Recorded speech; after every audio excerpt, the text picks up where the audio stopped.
奶，你溜来溜去想干什么呀？我怎么找都找不到，哪个地方才可以把空调过滤网拆出来清洗的呢？平常都是你也清洗的，奶奶没拆过，找不到呀。奶奶找不到，直接开就行了呗。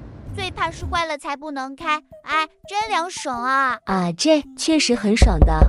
咦，你俩怎么都在咳呀？我早上出门时你们还好好的呀，哇，真凉快！你们这么快就开空调了？你们会清洗空调过滤网了是吗？没有啊，我找不到从哪里可以拆。